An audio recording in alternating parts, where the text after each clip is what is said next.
Welcome to the Mama Needs a Moment podcast. We're your hosts, Cindy and Chrissy, co-founders of Her Health Collective. We are two moms obsessed with changing the ideals and expectations of motherhood. Every other week, we dive into the topics that matter to moms most, answering your most pressing questions as we learn from top-notch experts, swap stories, tap into our creative sides, and advocate for the causes that moms truly care about. All while hanging with your mom friends. We are so glad you're here. Let's dive in.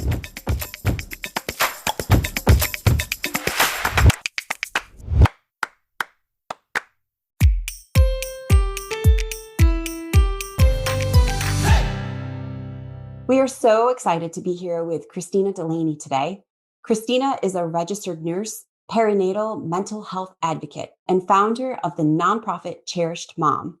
Kristina works to promote awareness and education for perinatal mental health and the importance of self-care to new moms, families, healthcare professionals, and the community. Pull up a chair and listen as we dive into Kristina's story. Learn how her scary and life-changing experience with postpartum psychosis completely altered the course of her life. Kristina's story is fascinating and raises important considerations on how our society takes care of its mothers. Every mom needs to hear what Kristina has to say. Kristina, it is such a joy to have you here with us today. Thank you so much for having me. Hi. Welcome. It's a pleasure.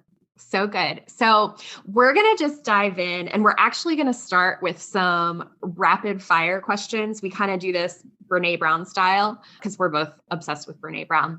But love you, Brene. Who isn't, right? But we figured this is a good way also just to kind of get to know you and have our moms get to know you. So first one is a fill in the blank. Motherhood is hard. It's really hard. And we don't talk enough about, how hard it is. And so, yeah, I would say it's just hard. Absolutely. Yeah, we definitely don't talk about that enough. Cleanest room in your house. I saw that question. I was like, is there a clean room in my house right now? I don't know that there is. My half bath. Yep. The one that nobody uses. Well, the kids use it probably the most, but it's probably the cleanest because it's the smallest. Yeah, it's easy to wipe down, right? Yeah. What is bringing your life sanity right now? Bringing my life sanity right now is probably the after school program for my kiddos and them helping me out and allowing them to go in person. And when they were virtual, because we were just talking about this, they just went back yesterday. But before that, they were allowing them to go to a school and do their virtual work. And that was a lifesaver for me. So I would say that. Absolutely. It's so hard juggling everything right now. It's just what we hear all moms across the board saying. So after school programs for the win. Yes. What do you look for in a mom friend? I look for in a mom friend realness, just the ability to be vulnerable with each other and just be open and honest and, yeah. Best vacation you've ever taken? Best vacation actually was this year in December. We went on to Pigeon Forge. I don't know what made it so good, but it was our anniversary trip to Pigeon Forge. And it was just me and my husband and just time together and being away. And we didn't plan much, but just time and being together. People can't see this, but when you said it was actually this year, like my whole body just kind of like got up in excitement because I was not expecting that. Yeah. Did you go to that's awesome. Titanic exhibit there? I think there's a Titanic exhibit. We didn't go this year, but we have been to that before because Pigeon Forge is only an hour away from us. So that's awesome. Fun. I still have never been. It's on our list. We've had some friends that have recommended it. Okay. One thing you would like to learn. One thing I would like to learn is how to sew. Me too. But to get I can't even sew a button. Yeah. I did sew a button on our way from here because I'm from Raleigh, to Raleigh one time. Actually, in the last 6 months because I had to sew a button on my husband's shirt. So I And did do that. how did it turn out? I think it's still on. Hey, So, YouTube for the win. yeah, right. We won't go into my thing about buttons. That's for another time. I got a thing for buttons. I don't like. Like sewing buttons, or you like to sew them? This is so. People are going to be like, Cindy's weird. They kind of gross me out sometimes. Buttons grosses gross you you? out? Yeah. Buttons do. Y'all should see their faces. They're both looking at me like I'm an alien with like 3 heads. I don't think that's true. That's a new one. Yeah, That's it's a like new this one. quirky thing. I mean, I'll have to share this maybe in a newsletter. Sign up for a newsletter. So we'll never see Cindy with buttons. I do wear buttons. It's more when they fall off. I am so intrigued. We're going to have an additional conversation about this. Yeah. Okay, Kristina, what do you like to do on a Friday night? On a Friday night, the kids have deemed Friday nights as movie nights. So usually we're watching movies with the kiddos. A on family Friday movie? nights. Like it's a family movie? Mhm. Do you do pizza with that too? Because that's what our family Usually. does. Yeah. Usually. Yeah. I think it's Family pretty, night it's with like pizza. universal across the Right. country now. Yeah. Once we do one thing, it's like have to do it every same night of the week. So All about those routines. I know. What are you reading or watching right now? I don't really read unless it's a blog or an article. I was not a reader, but watching, we have during this whole thing have gotten into Netflix series and The Arrow. We are watching The Arrow on I Netflix. love The Arrow. Yes. The Love Arrow? That's on Uh-huh. Netflix? Oh, I haven't watched that one yet. It's a really good one. So every night we watch like 2 or 3 episodes. And I mean, of The Stephen Arrow. Amell is gorgeous. Oh, So this sounds great. I'll have to Okay. put that it's a really on my good one. list. Last rapid fire question. How do you picture your empty nest days? Glorious. Oh my gosh. Yes. Well, you're far from empty nest. Quiet. You've got some youngins, don't you? Yeah. I would imagine them quiet and less messy. Yeah. Well, you're far from it. From Maybe what I not understand. glorious. That And no, maybe it's not a good answer. it's fine. We all understand. There'll be like a peacefulness to it, right? Yeah. It'll be, yeah. But you officially, you're busy. You're a busy mom. You are the founder and president of Cherished Mom. And Cherished Mom is dedicated to promoting awareness and education for perinatal mood disorders to moms, families, healthcare professionals, and the community. Can you tell us more about the work Cherished Mom is doing to support mothers? Yeah, sure. So hear it.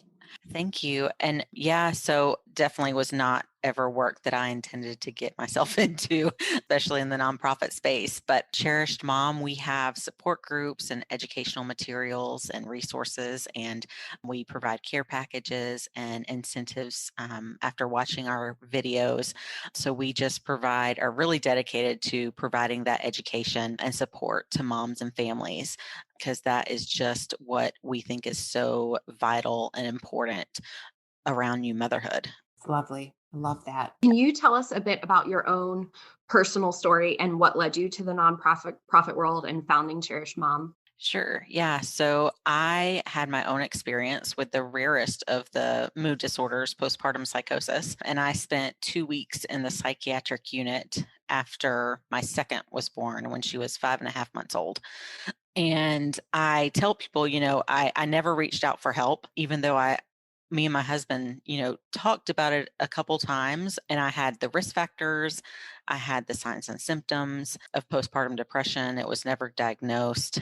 I was never screened for it. And Even at your 6-week postpartum? I can't remember filling out that form. I could have, but I don't remember specifically. And I even had a nurse come into our home with both of our kids, and I don't remember those questions or a form being filled out. And so I suffered for months with undiagnosed postpartum anxiety and depression. I was very rageful, and my mind just completely did a 180. And I thought Jesus was returning, and I was very hallucinatory and very paranoid. And So my husband called 911 and the paramedics came, and we were in a townhouse at the time, and all the, police department came, the EMS came, the firefighters came, everyone was there. And so they took me to the ER, and I stayed there for 3 nights, I believe it was, in the psychiatric ER holding. We were only 45 minutes away from UNC, which is the number one place for moms who are going through something like that. That was in Greensboro, but they didn't have a bed for me. So I had to go to a general inpatient unit where I spent 2 weeks. And it was just not an appropriate place for a mom it was a co-ed unit, and I had a 24/7 sitter with me because I was suicidal, and that was to protect me and to protect others. And they treated me with antipsychotics, antidepressants, an occasional injection to calm me down. I don't remember a lot of it. I do have my hospital records now that I got a couple of years ago. Reading them was very interesting. I found out things that my husband didn't even know. And I was discharged probably sooner than I should have been, but it was clear that I was not going to get any better being in that environment. And it was my goal to get back to my children because I thought I was in hell on earth, and it was a very scary place to be. But when I was discharged, I couldn't be by myself. I couldn't be with my children by myself. I couldn't go back to work. I couldn't drive. There was a lot of stipulations put on me, which I know the reason now, but I think it's so important to talk about why they're doing those things and why these things are happening. And we don't do a good job with that because a lot of these medications, that's why those stipulations were put in place, because not only was I still paranoid and outside of my mind a little bit, those medications, they had pretty big risk factors too. And so I had to go to intensive outpatient therapy, which was group therapy every day for 3 hours. And I was not a big fan of it. I tried my best to get out of it every chance I could. And I did. I was successful every now and then. And then about 2 weeks, which it was interesting that it happened about exactly 2 weeks, I got sick of everything. And me and my husband were driving around with the baby in the back seat, and we were arguing, and I can't remember exactly what was going through my mind, but I tried to jump out of the truck, and he was very quick to lock the lock button. But at that point I had to go back and get an evaluation, and I'm pretty sure they didn't let me get out of the intensive group therapy at all after that. I had to go every single day, but they sent me back home. And at that point, all the knives and guns, and we only had one gun in the house, I think, but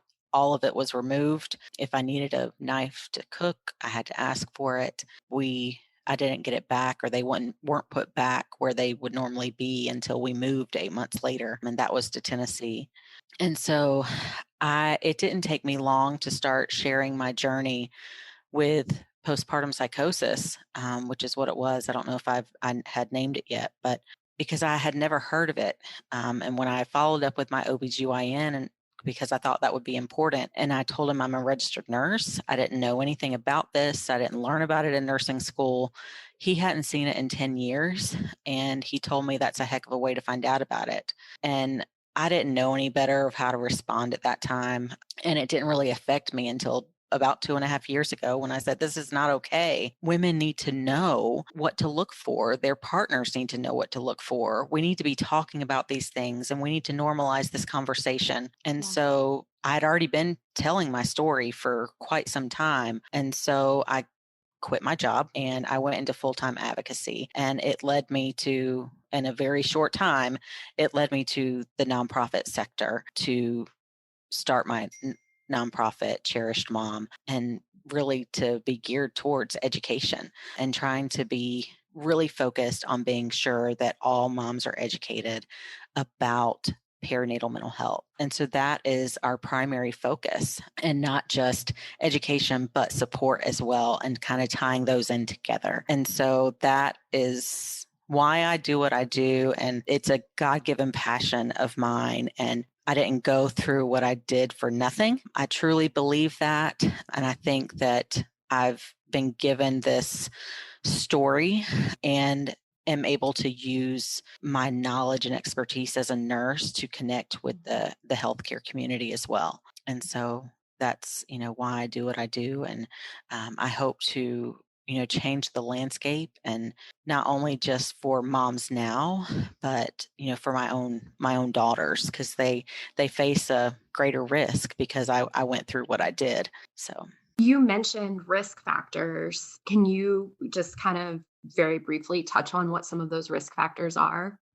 Yeah, so infertility is one that we don't talk about very often, but if moms go through infertility, that treatments or loss, miscarriages, those are some risk factors. Multiple births, birth trauma are ones that we don't often talk about.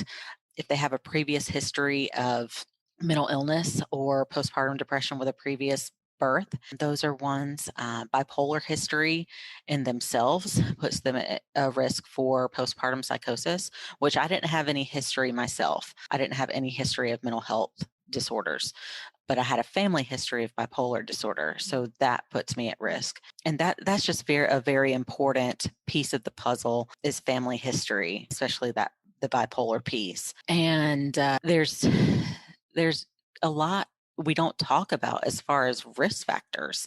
I think I already mentioned it, but birth trauma, Yeah, sure. that's a one we don't talk about. And it's not trauma that others perceive so much, but what is trauma to us? Trauma to us may be different than what others think trauma is. And so those are just a few. So In the beginning, when you were talking, you had mentioned that you were experiencing a few signs and symptoms. Would you be able to, since postpartum psychosis is so rare and it sounds like it's a very scary experience to go through, would you be able to talk a little bit about the signs and symptoms that you were experiencing so that if any of our listeners experience it or know anyone that might be experiencing it, that they can help them right away?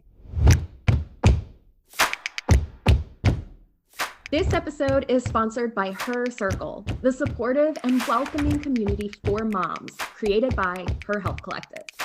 Her Circle is a welcoming and supportive community for moms who are passionate about making change for themselves, their families, the community, and the world.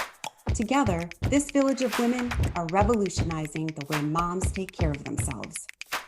From an active, private online community and the incredible daily chats hosted there, to our many virtual gatherings, including support groups, Mom's Night Out, volunteer opportunities, book club, family adventures, coffee chats, and so much more. We love providing moms the chance to connect and create authentic relationships with one another. The network of experts in Her Circle are a phenomenal resource and provide great learning experiences for moms on topics ranging from women's health to parenting. We cover the issues that matter to moms the most, from virtual expert Q&As to one-on-one wellness minute consultations and support groups. We are committed to getting moms in front of the information, experts, and support they need most. To learn more about Her Circle, head to www.herhealthcollective.com/her-circle. We have a limited number of spaces and the doors only open a few times a year. So be sure to add your name to the no obligation waitlist so you are the first to know when the doors officially reopen. So yes, postpartum psychosis is extremely rare. It's 1 to 2 in 1,000. And there's a fine line between postpartum OCD and postpartum psychosis, or even postpartum depression and psychosis, because most women even, and new moms experience intrusive thoughts, and having those intrusive thoughts where, oh, what if something happens to my baby? What if I do XYZ to my baby? And what if this happens? Or any of those type of thoughts. A lot, that is very common. The difference between that and postpartum psychosis is someone with postpartum psychosis will have that thought and it will not scare them. And that is where the delusional thinking and the thought of, and usually it's a thought of wanting to protect the child. This may happen, or I need to do this because God told me so, or I need to protect them from further harm. And it doesn't scare the person with postpartum psychosis, or they don't think it's abnormal. And that is the difference with the thoughts with postpartum psychosis. If any mom is having any bizarre thinking that is not followed up with, why am I having that thought? Or something like that, any hallucinations, anything like that, paranoia, then she needs to get treatment. She needs to get help. And postpartum psychosis, it's rare, it is treatable, and it's urgent. It's an emergent situation that the person experiencing it has to get help, because if it's not treated, then that's when the emergencies happen and the tragedies can happen. So hopefully I answered your question. Oh, absolutely. You had touched on this before. How did you know? Was there an intervention for you in order for you to get help? What pushed you to take the step to get help? I didn't get help. My husband called 911 for me because I was making statements like Jesus is coming back, and I quit my job, which was not like me. I went to check on our pastor, sat down in his office that day, which was not like me, doing things that are very outside of my norm. And so that led him to saying, this is not right. This is not normal. Something is wrong, where I need to call 911 and get her help. So it wasn't me getting the help. And oftentimes with postpartum psychosis, the mom is completely outside of reality, where someone needs to intervene for her. It sounds like you had a really great support system through your husband. That, I mean, he really was there and observant and took action when it was needed. I did. He had no clue what was going on, but he knew there was a problem, that something needed to happen. So yes, he was amazing. It was very scary for him because at some points I didn't know who he was. He didn't know. Wow. I think the first night and into the second morning, they didn't know what was going on. They didn't know what the problem was, and he didn't know it was even going to be better. So it was a very scary experience for him.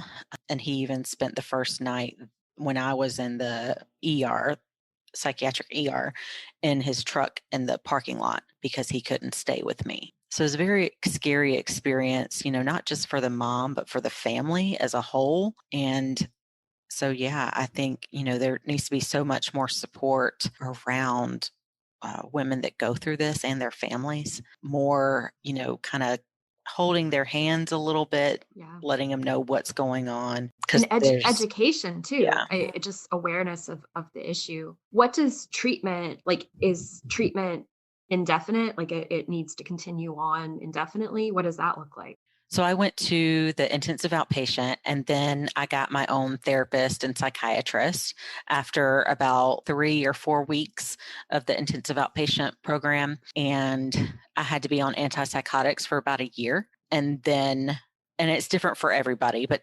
typically the antipsychotics for a year, and mine was mixed with antidepressants as well. And I'm off the antipsychotics, and I just take an antidepressant. Every time I go back to my general practitioner, they're like, we can wean you off the antidepressants. And I'm like, no, we cannot. Stop. No. I'll keep them. Thank you. I don't think we want to know what happens when I'm not on them. So, Christina, you had mentioned that your child at the time was 5 months old. This was your first child? it was my second. Your So second. mhm. And out of curiosity, were you nursing at the time that this had all happened? What did the care look like for the kids and where you were in your parenting? So I had quit breastfeeding about a few weeks prior to that. I think it was just a perfect storm of not breastfeeding. My period came back while I was in the hospital, which led, all other Mm. sorts of thoughts. So, but she was on a bottle at that time.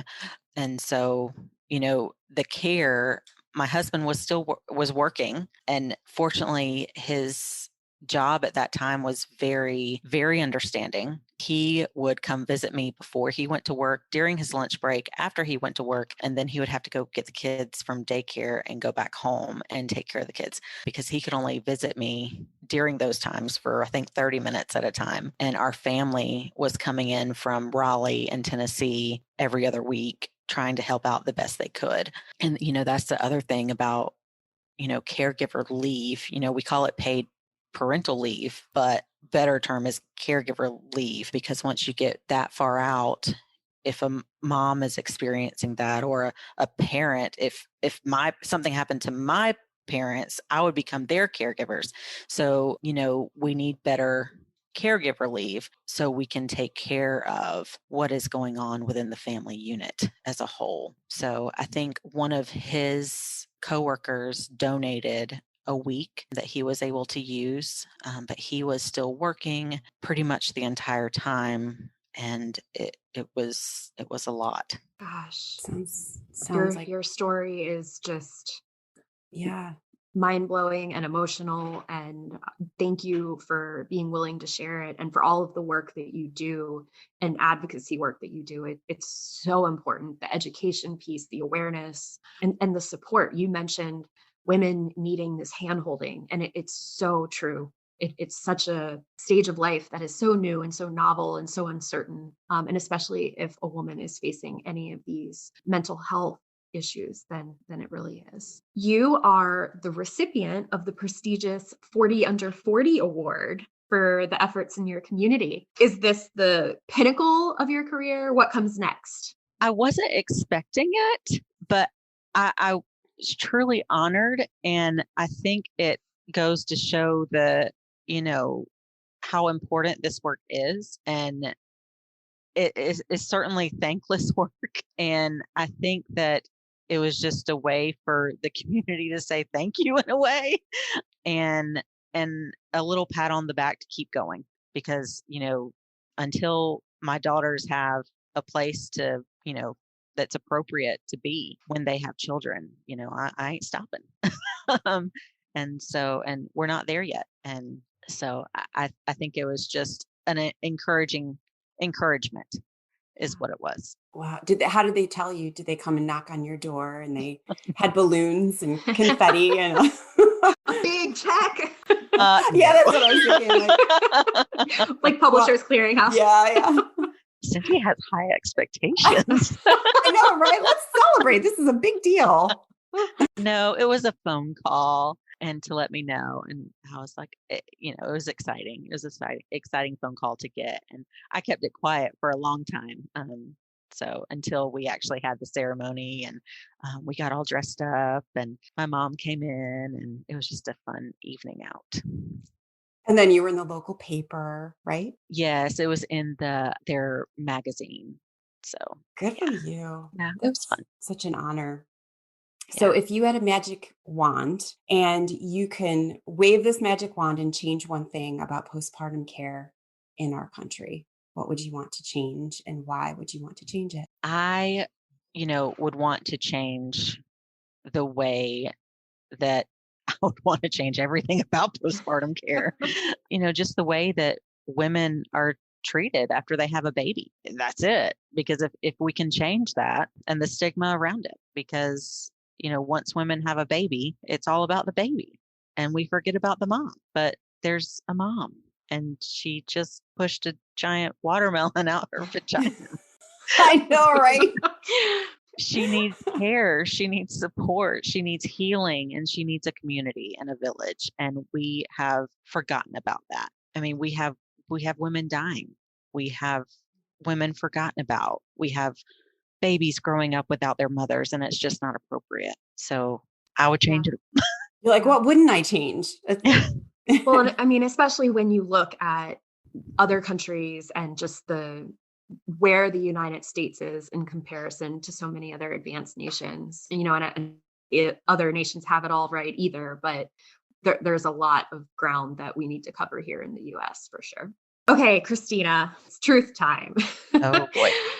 What is your biggest struggle currently in your role as a mom? My biggest struggle, I think, especially right now, is being able to, because my oldest is 8, so she's entering where she is starting to know about what's going on in the world. How do we talk about mental health in a healthy way? How do we talk about it? I don't even know. I think Without that, scaring them. yeah, Because, I think that's yeah. where I'm struggling right now. Hmm. Even with my own journey, I don't want to scare them, but we need to talk about it. I don't want to.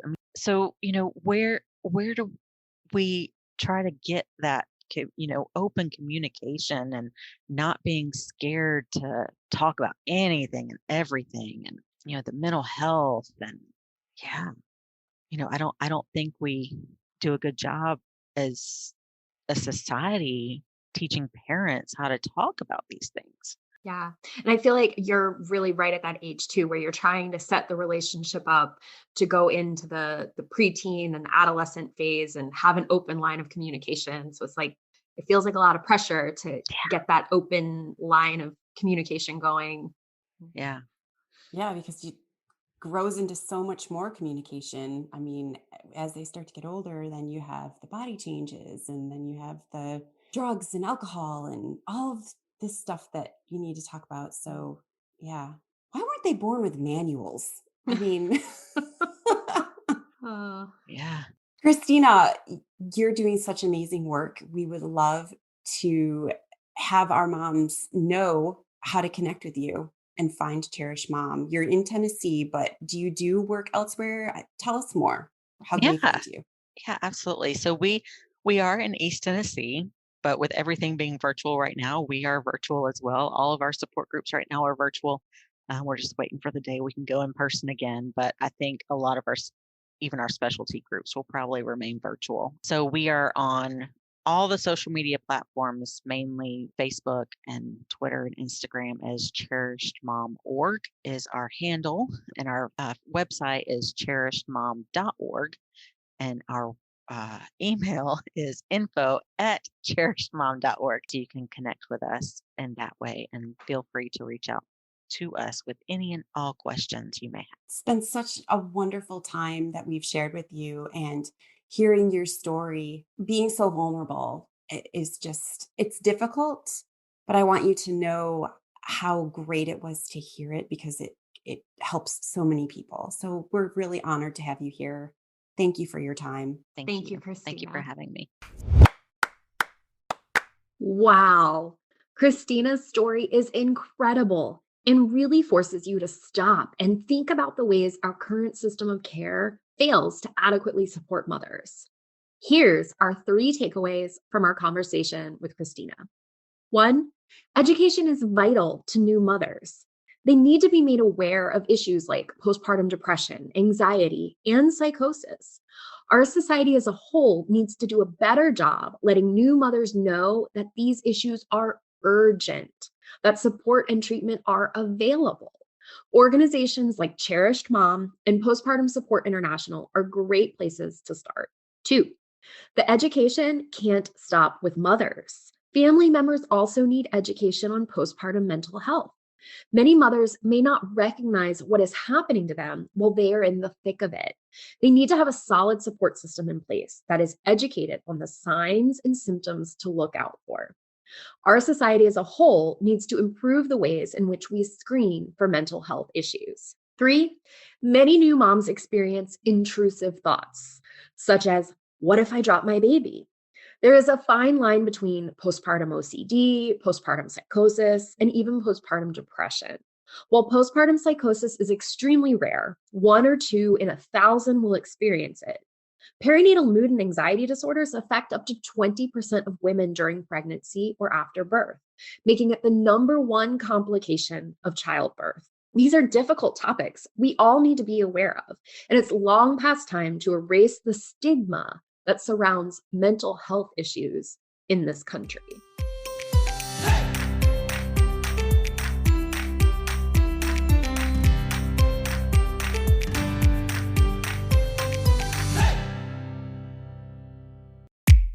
High five, friend.